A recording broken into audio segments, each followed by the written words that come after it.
코로나 이후 소위 포스트 코로나 시대는 어떻게 될 것인가 많은 분들이 이야기합니다. 예. 어떻게 될까요?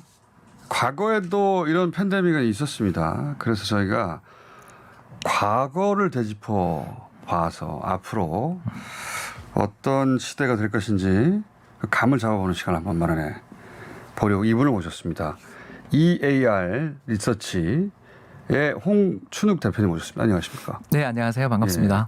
예. EAR은 뭐의 약자입니까? 아, 예. 그 연구소 이름을 지으려니까 예. 좋은 이름은 이미 시작하신 분들이 다 귀 아닙니까? 귀 이어. 예, 그래서 그 Economic Research and Reading의 약자입니다. 그래서 제가 책을 여러 권 썼고 또 경제 분석가로 한 20년 넘게 일을 했으니까 예. 그걸 조합해서 연구소 이름 중에 없는 대로 골랐습니다. 알겠습니다. 투자 분석으로 유명하신 분이더라고요. 예. 뉴스 공장이 그쪽이 좀 약하긴 한데. 근데 투자 분석만 하시는 게 아니라 역사에 경제사에 굉장히 저희가 깊고 책도 쓰셨다 해서 저희가 리서치 끝에 이분에게 한번 인사이트를 얻어야겠다고 모셨는데 네. 이 코로나 얘기 나오면 이제 과거에도 그런 팬데믹이 있었다 하면서 가장 먼저 스페인 독감 얘기하고 뭐 홍콩 독감 얘기도 하고 여러 가지 얘기합니다. 근데 이제 뭐 흑사병도 과거에 있었고 그렇죠. 그런 큰 병 전후로 해서 사람들의 이제 그 행동 양태 혹은 뭐 경제 활동 여러 가지가 변하게 되죠. 어떻게 변합니까? 네, 뭐 이제 정말 많은 팬데믹이 있었어요. 예. 그런데 이제 우리한테 통계로 주어져 있는 건 1918년, 19년 팬데믹 이후의 예. 통계들밖에 없지만 역사적으로 가장 유명한 팬데믹은 사실 중국에서 시작해서 유럽까지 결국 퍼졌던 1300년대 흑사병. 예, 엄청나게 많은 사람이 죽었다고. 예, 그렇습니다. 뭐 도저히 추정할 수는 없는데 대략 우리가 이제 1066년 예. 그러니까 윌리엄 왕이 노르망디 공국의 윌리엄 왕이 영국을 정복했던 해가 1066년이거든요. 헤이스팅스 전투라는 아주 유명한 전투에서 소수의 부대가 다수의 적을 무찌르고 예. 한 3만 명 정도가 아무튼 200만 명 이상을 통치를 해야 되니까 잉글랜드라는 넓은 땅을 통치를 해야 되니까 어떻게 했냐면 그때 둠스데이 북이라는 걸 만들었어요. 예. 이러면 들어도 벌써 알 수 있겠지만 각 가정에 있는 소와 닭의 숫자까지도 전부 조사하는 제대로 된 세계 최초의 인구 센서스였다라고 불리는 책이 바로 1066년 둠스데이 북입니다. 이 책 덕분에 잉글랜드 지역의 인구는 대체로 알려져 있거든요. 그러다 보니까 조사를 해보니 예, 전체 인구의 3분의 1 이상이 죽었다. 3분의 1이? 예, 그러니까 한 400만 명 전후로 추산되던 인구가 그 사태가 지난 다음에 물론 여러 번 유행했습니다. 그러나 대략 계산해 보니까 한 240에서 250만 명 정도만 살아남더라라는 겁니다. 엄청나게 많이 죽었네요. 예, 그러니까 인구가 밀집된 나라일수록 더 크게 다쳤다라는 걸 생각해 본다면 아마 그때 당시 르네상스를 주도하던 이탈리아 지역이라든가 혹은 이집트 를 비롯한 아무튼 인구가 밀집된 도시 지역일수록 더 큰 피해를 보지 않았겠냐라는 당시 영국은 그나마 정확한 인구 통계가 있었으니까 수치가 나온 것이지 영국이 그 정도였으면 다른 인구 밀집 도시들은 더 했을 것이다. 네. 40%일 수도 있다라는 그런 연구들도 있고 뭐 그래서 이제 데카메론 같은 소설도 나오고 그런 건데 이 이후에 어떤 일이 벌어졌냐 하면 바로 사람의 가치가 올라가더라라는 겁니다. 왜냐하면 너무나 많은 사람이 죽고 나니까 인력이 귀해진 거죠. 큰 전쟁 난 이유도 그렇게 되는데 비슷하군요. 예, 그게 팬데믹의 첫 번째 효과라고 저희들이 부르는 거고요. 이 팬데믹의 첫 번째 효과가 나타날 때 특히 문제가 됐던 게 1918년 같은 경우는 전쟁 중이었잖아요. 예. 그래서 병영 캠프에서 훈련을 받고 있었던 또는 막사에서 같이 전쟁을 치르고 있던 사람들, 젊은 사람들 사이에 병이 번져서 지금이야 우리 노약자가 어렵다 이런 이야기를 많이 하는데 그때는 젊은 사람일수록 더 많이 죽었다라는 연구들도 있을 정도로 젊은 사람들이 더 많이 모여 있었으니까. 예, 거기다가 스페인 독감 때 예, 특히 전쟁 중에 상처가 또 많이 나 있었겠죠. 그리고 또 그 참호 이런 데가 위생이 좋을 리가 없죠. 예, 뭐 얼마 전에 나왔던 그 영화만 보더라도 어떻게 저런 데서 사나 싶은 또 비가 오면 다 물이 고여버리잖아요. 그러니까 전염병도 창궐할 수밖에 없는 곳에서 쇠약해진 병사들을 바이러스가 덮쳐버리는. 그리고 게다가 다 모여서 자고. 예, 그러다 보니까 이 이후 1340년대 이후 영국 임금 통계나 1920년을 전후한 미국의 임금 통계 이 두 나라를 제가 말씀드리는 이유는 두 나라가 다 경제 통계가 완비돼 있는 나라라는 것이 다른 데는 아마 더 심했겠죠. 그 시점에 통계를 통해 확인할 수 있는 나라가 그 나라밖에 없어서 확인해 봤더니 그러니까 이제 미상으로 나오는 나라가 되게 많다라는 거죠. 예를 들어서 어떤 분이 돌아가셨는데 네. 제대로 된 부검이나 뭐 어떤 의사의 네. 어떤 소견서도 없이 그냥 묻어버리는 나라가 훨씬 더 많지 않았겠습니까? 그렇겠죠. 사실은. 그 그러니까 시절에는. 제가 이야기하는 건 이제 선진국들 네. 통계가 잘 돼 있는 나라의 숫자가 이 정도의 떨리는 숫자였다라는 거지. 그 시절에 가장 선진국이 그나마 통계가 남아 있어서 확인해 봤더니 이 정도. 예, 그러니까 이제 미국만 하더라도 그때 당시에 그 팬데믹 1918년에서 19년 팬데믹 당시에 스페인 독감으로 사망한 사람이 얼마냐 이렇게 미국 인구에서만 따지면 한 50만 명밖에 안 되는 네. 미국만 보면 그렇게 큰 문제가 없었어요. 네. 그러나 저희들은 이제 비정상 사망자라는 게 있거든요. 이게 뭐냐면 아까 말씀드린 추정을 할 수밖에 없는 네. 거죠. 그러니까 보통 때 겨울에 예를 들어서 이 도시에서 한 30분 정도 돌아가셨는데 이번 겨울에 예를 들어서 200명 돌아가셨다. 근데 그게 스페인 독감으로 인한 건지 아닌 건지 우리가 알 누가 수가 합니까? 없지만 그러면 비정상 사망자 수의 폭발적인 증가들이 음. 있었다라는 걸 추정해서 역산해 본 거죠. 역산해 불가하다 보면. 이렇게 보셔야 되는 거죠. 알겠습니다. 근데 흑사병 때도 그랬고 스페인 독감 때도 그랬고 첫 번째 나타나는 변화는 사람이 소중해지니까 일감비가 올라옵니까? 그럴 이제 이럴 때 이제 저희가 이코노미스트들 경제학자들이 괴로운 게 좀 다양한 통계를 가져오시면 안 되겠어요? 이렇게 이야기를 많이 하는데 네. 일단 미국 통계를 가져왔습니다. 그래서 1870년 그러니까 미국의 경제 통계가 완비됐던 시점부터 1940년 그러니까 세계 2차 대전 발발 직전까지 보면 경제 성장률은 1.5%. 네. 그게 뭐 상당히 꾸준한 성장이 있었던 거죠. 근데 이 임금 상승률 그러니까 실질적인 물가를 감안한 예를 들어서 우리 공장장님 제 임금이 한 10% 올랐는데 와 기분 좋잖아요. 그런데 물가가 20% 올랐다. 이러면 이건 오히려 10% 깎인 그렇죠. 거잖아요. 네. 그래서 실질적인 임금은 얼마 올랐냐면 2.5% 나오는 거예요. 다시 실질 말해서 임금 상승률이 예, 그러니까 경제 성장률보다 1% 이상 더 높은 걸 몇 년이냐면 70년을 이어진 거예요. 70년을요? 예, 그러니까 미국에서는? 그래서 그 시기를 구분해서 살펴봤더니 가장 임금이 많이 올랐던 시기가 세계 1차 대전부터 시작해서 대공황까지가 제일 많이 올랐더라라는 거예요. 그러니까 역사학자들 입장에서 너무 궁금하잖아요. 왜 이렇게 됐냐? 야, 왜 이런 일이 벌어질 수가 있는 거죠? 네. 아니, 그전에는 임금이 그렇게 못 오르다 갑자기 이 특정 시기에 이렇게 임금이 많이 올랐니? 하고 조사를 했더니 팬데믹. 그 사이에 껴 있더라. 예, 그래서 이 젊은 사람을 중심으로 한 비정상 사망자가 아무튼 우리는 정확한 숫자는 알 수 없지만 50에서 60만 명 이상씩 돌아가신 게 또 젊은 분들이 전쟁에 끌려가서 또 미군이 세계 1차 대전 막바지에 참전해서 한 40만 명 가까이 죽었거든요. 그러니까 상처를 입거나 아무튼 그 돌아가신 죽은 사람만 그 정도니. 예, 그러니까 이제 사상자라고 저희가 표현하는 분이죠. 왜냐하면 그 뒤에 이제 부상을 입었다라는 게 생체가 난 게 아니라 안타까운 그렇죠. 이야기지만 사지에 큰 상처를 입으신 분들이라 노동력으로 볼 수 없는 분들이 40만 명 가까이 발생한 셈이죠. 그러니까 이제 뭐 인구 1억도 안 되는 한참 팽창하고 있던 젊은 나라에 그 젊은 피가 거의 양쪽에서 질병과 전쟁으로 거의 100만 명이 쓰러진 거예요. 이렇게 되니까 임금도 부족해졌고 이제 두 번째 문제가 저는 사실 더 우리한테 사실 한국 사람들한테 더 중요한 문제는 이민의 벽이 닫힌 거라고 저는 생각을 합니다. 이민의 벽. 네.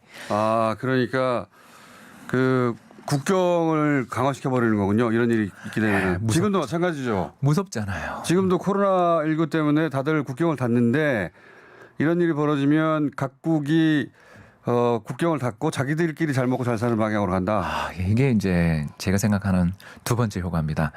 트럼프 대통령은 코로나19 전에도 이미 그 방향으로 가고 있었는데. 그리고 또 최근 들어서서 요새 갑자기 중국 바이러스 그러잖아요. 네.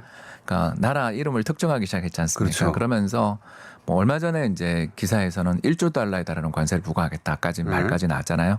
참고로 미국 GDP가 20조 달러인데 관세를 1조 부과하겠다라는 말에 다들 이게 무슨 소린가 하고 놀랄 정도로 아무튼 너무 과격한 숫자를 이야기하잖아요.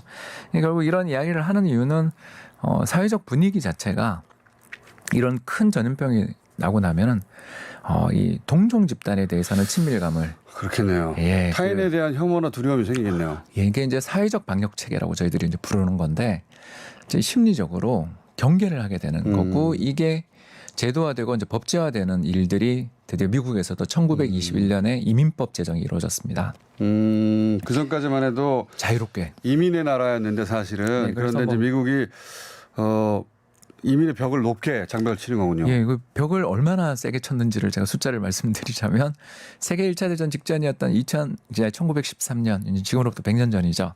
그때 한 해 동안 영주권을 얻은 사람이 120만 명이었답니다. 예. 인구 1억이 안 되는 나라에 예. 한 해에 들어온 이민자가 120만 명. 예. 그런데 1930년 정도가 되면 한 해 얼마로 주냐면 2만 명으로 줍니다. 아, 지금 트럼프 대통령이 중국 유학생 뭐 못 오게 하고 이민 그 불법 이민 차단하고 그 멕시코하고 벽치고 뭐 예, 이런 장벽. 게. 예. 근데 여기 코로나까지 덮쳤으니까 더욱 그 방향으로 가겠네요. 예, 그러니 이제 기업의 경영자들 입장에서 난리가 났던 거죠. 1920년에. 아니 젊은 피들이 그렇게 많이 돌아가셔가지고 사회적으로 노동력도 부족해진 것 같은데 네. 갑자기 사회적인 이제 보수화, 우리가 또 유럽의 전쟁에 끌려가서 이렇게 많이 죽었다. 뭐 이런 반발감들 여기에 특히 전쟁에서 폐허가 된 유럽에서 어마어마한 난민이 몰려들 거다라는 공포. 얼마 전에 우리 유럽의 난민 공포를 벌써 떠올리게 하잖아요. 그러니까 이슬람 난민들 특히 시리아에서 난민들이 유럽 오는 거에 대한 반발 우리 기억나시지 않습니까? 벽을 치는구나 이제. 예, 그것도 그렇게 충분히 듣고 보니 예. 예, 그런 변화가 이미 전 세계적으로도 있고 코로나19 이후는 점점 그렇게 더 강화될 것이다. 예, 이제 이렇게 되니까 이제 우리나라를 비롯한 신흥국 이야기를 이제 할 수 있게 예. 됐는데요. 이제 세 번째 벽이 문제가 되는 거죠. 이제 첫 번째는 아까 말씀드린 그 벽을 닫아 근 근로자들 입장에서는 상대적으로 예. 좋은 일도 있을 수 있는 거죠. 예. 왜냐하면 외국인도 못 들어오게 하고 예. 또 더 나가서 외국인들도 출산율도 높잖아요. 네, 왜냐하면 땅을 가지게 되고 자유를 찾아오면 이게 출산율도 높아지고 하는 게 일반적인데 그런 이민자들을 다 이렇게 차단을 하게 되면서 이제 세 번째 어떤 분위기가 또 조성되냐면 예. 보호무역주의가 그럼 자연스러운 결과인 것 같습니다. 예. 예, 그렇죠. 그래서 듣고 보니까. 예, 그러니까 지금은 미국이 중국한테만 어떻게 보면 좀 장벽을 세우고 네. 10에서 25% 정도의 관세를 우리 부과한 거를 지난 2018년부터 19년 사이에 보다가 올해 이제 좀 완화됐잖아요. 근데 이제 이런 흐름이 만약 그러니까 우리가 지금 걱정하는 게 금융시장의 참가자들이나 저희 같은 경제 분석가들이 제일 무서운 게 2차 유행, 3차 유행을 가게 되면 이 흐름이 점점 공고해지지 않을까. 그러니까 지금까지야 우리가 예. 90년대 이후의 세계화의 시대, 자유무역의 시대 속에서 일부는 불평등해지고 경제는 어려워졌을지 모르지만 세계는 평평해졌잖아요. 예. 왜냐하면 세계 무역의 어떤 열차에 올라탄 사람들이 컨테이너선을 통해서 자국의 값싼 물건을 자유롭게 다른 나라에 수출함으로써 지금 당장 중국만 하더라도 1인당 국민소득 1만 달러의 벽을 좀 돌파하려고 할 정도로 굉장히 부유해진 나라들이 신흥국에서 부유해졌잖아요. 그래서 세계는 선진국은 불평등해지고 신흥국은 평등해지는 세상이 지난 한 30년에 걸친 국제무역, 자유무역의 세계였다면 이 반대 흐름이 나타났던 시기가 1920년대와 30년대입니다. 이제 세 번째 역사적 저희들의 이제 발견인데요. 그러면 국가 간 빈부격차가 커질 수 있겠네요. 예, 그래서 그때 당시 통계를 조사를 해보면 너무나 놀라운 게 뭐냐면 1인당 국민소득이 높은 나라일수록 성장률이 높았다. 잘 먹고 잘 살던 나라들이 더 잘 먹고 잘 살고 여력이 있는 거니까. 네. 특히 그 우리 지금 네. 재정 정책 펼치지 않습니까, 예. 부장장님? 우리가 뭐 예를 들어서 3차 추경 하려고 하잖아요. 1차, 2차, 3차 추경을 하는데 이거 사실 우리 예전만 하더라도 엄두도 못 내던 일이잖아요. 네. 왜 그러냐 그러면 외환위기에 트라우마가 있으니까. 그러니까요. 우리가 돈을 재정이 쥐고 있어야 된다는 생각이 있죠. 현금. 예, 맞아요. 현금 네. 쥐고 있어야 되고 외환 보유고 꽉 눌러 가지고 있어야 네. 되고 해외에 가지고 있는 돈은 함부로 우리나라에 갖고 오는 거 아니고 뭐 여러 가지 우리 트라우마가 있었잖아요. 그러다가 2008년도 지나고 이번에도 지나고 하면서 한미 통화 수합도 뭐 생각보다 금방 잘 됐고 더 나가서 우리나라 외환 보유고도 많고 또 외국인 팔아도 끄떡도 없고 이러니까 이제 조금 우리가 건전해졌나 보다 하면서 우리는 재정을 좀 쓸 수 있는 나라지만 반대로 환율이 급등하고 외국인 빠져나간 것 때문에 경제에 충격을 받고 있는 나라들이 재정을 더군다나 수출도 잘 안 돼서 왜냐하면 코로나 때문에 더안 선진국 되는데. 그렇죠. 예. 무역 장벽이 거세게 올라오면서 앞으로 수출 전망도 별로 안 좋은 나라에 외국인이 들어가겠습니까? 돈을 만기 연장을 해주겠습니까? 안 해주죠. 그러니 어려워지면 더 어려워질 것이다. 그 나라일수록 재정 정책이 약하겠죠.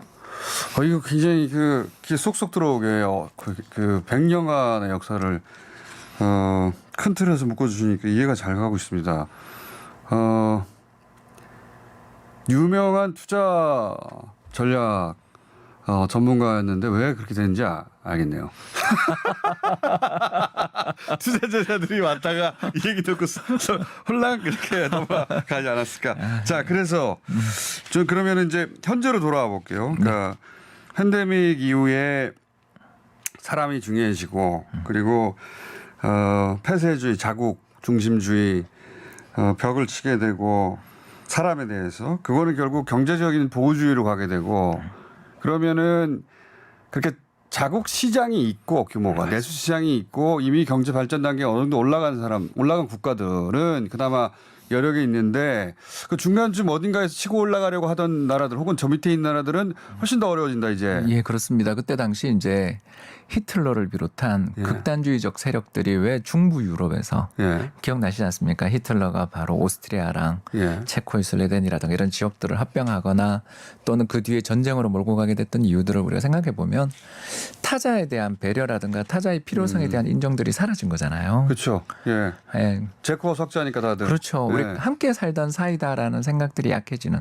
그러니까 그걸 막기 위한 이제 정부의 대응들에 우리는 앞으로 관심을 가져야 되고 또 우리 역시 세상이 평화롭게 잘 살아야만 수출해서 먹고 살 수 있는 나라니까 예. 그런 분위기에 조성을 해야 되는데 그래서 나쁜 움직임 하나 좋은 움직임 하나를 오늘 말씀을 드릴 수가 예. 있겠죠. 첫 번째 나쁜 움직임은 아까 이야기한 것처럼 트럼프 대통령이 이제 올해 11월 대선을 앞두고 예. 또 이제 중국 바이러스라든가 예. 중국에 대한 관세를 이야기한 건 오늘 아까 이야기했으니까 넘어가고 긍정적인 면 하나만 이야기하자면 긍정적인 면이요. 예, 가장 크게 이번 코로나 사태로 손실을 입고 다친 나라는 결국 관광산업 비중이 높은 선진국 이렇게 우리가 정의해 볼 수 예를 들면 있습니다. 이탈리아 같은 나라들, 그렇습니다. 프랑스 같은 이탈리아, 나라들. 프랑스 그리고 스페인 이 세 예. 나라가 가장 큰 손실을 입었다고 볼 수 있겠고 원래 지금 관광 대국들인데 예, 지금은 또 영국이 제일 심하다고도 이야기하지 않습니까? 예, 예.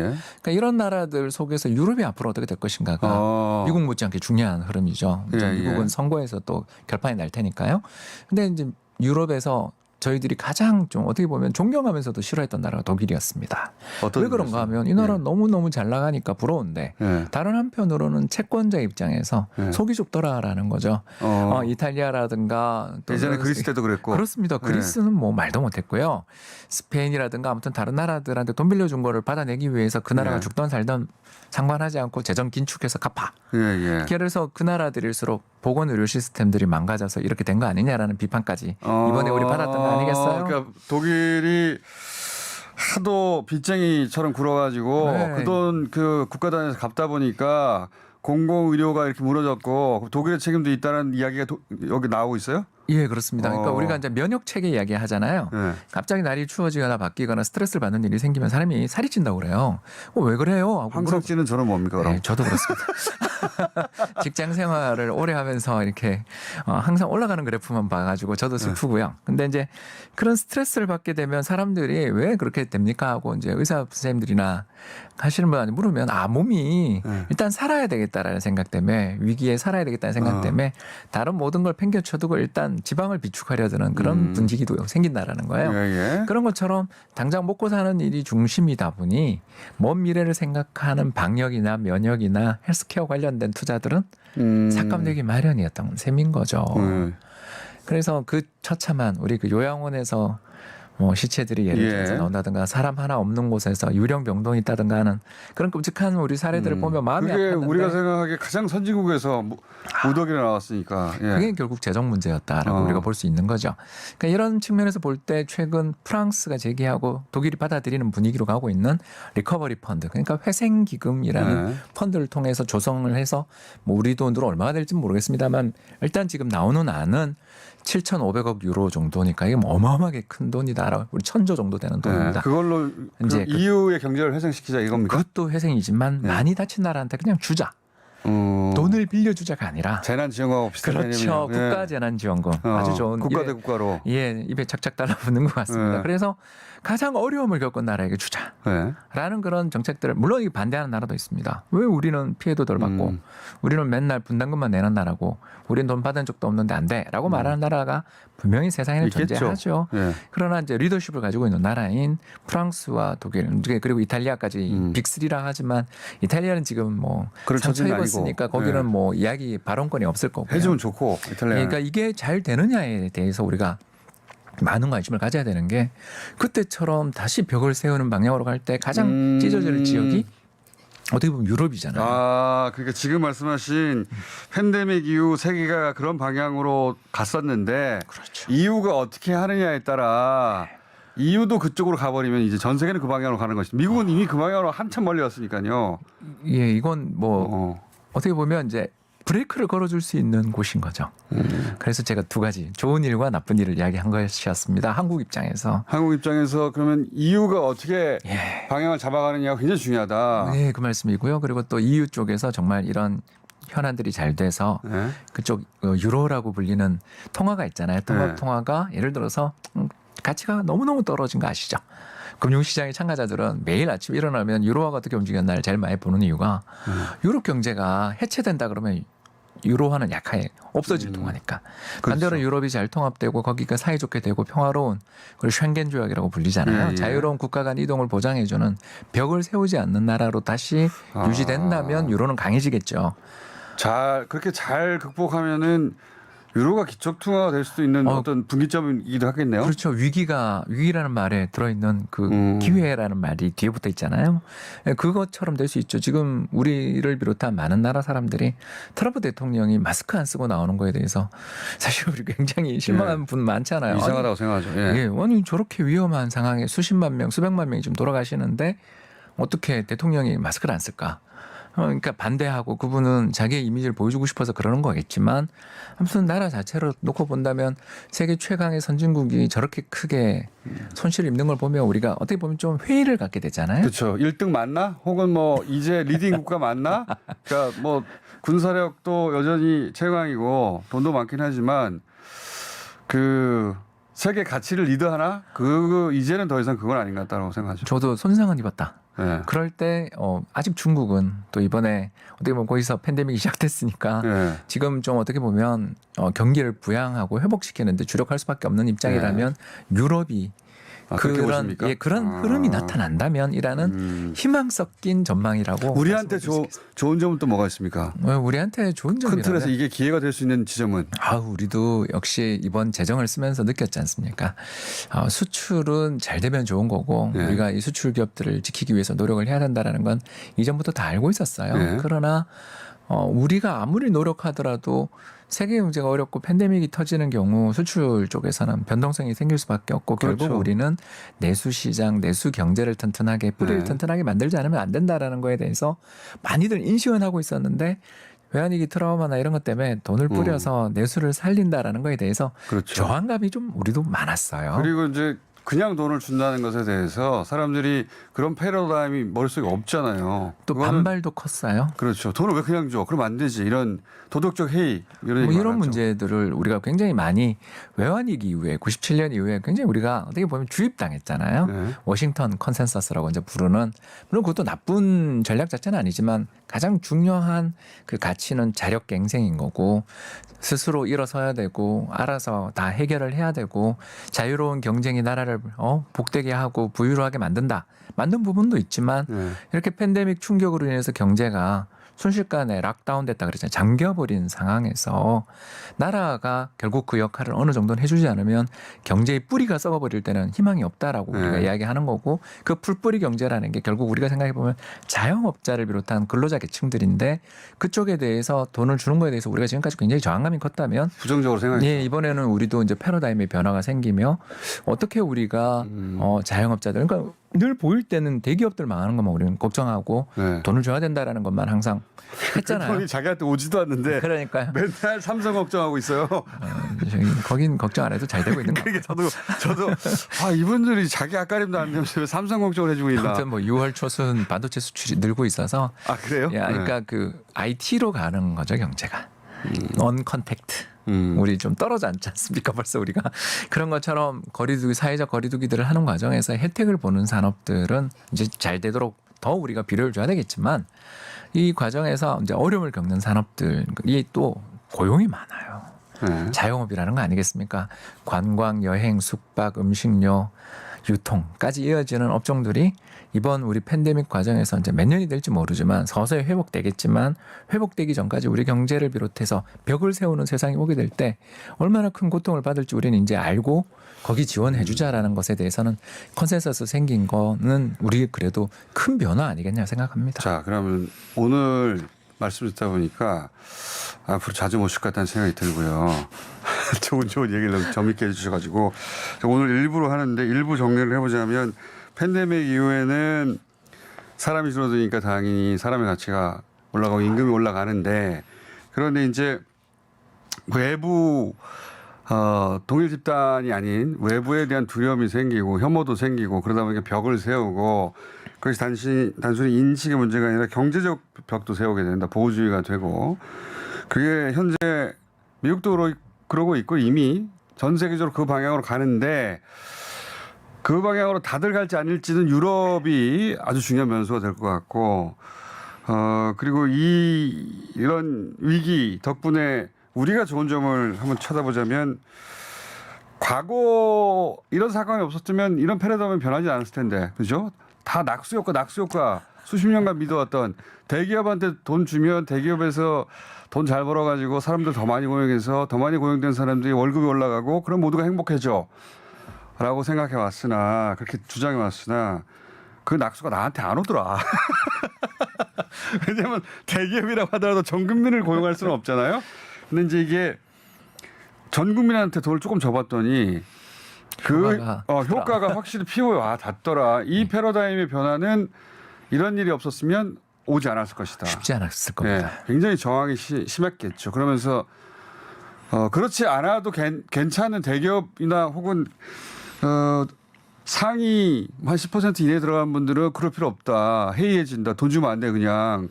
국민들을 거지로 만드는 거야. 일 안 해. 뭐 이런 논리가 쉽게 받아들였을 텐데 근데 그렇지 않다는 게 입증됐다는 게 어떻게 보면 굉장히 중요한 글로벌하게 우리뿐만 아니라 다 글로벌하게 참 큰 변화를 겪게 된 것 같습니다.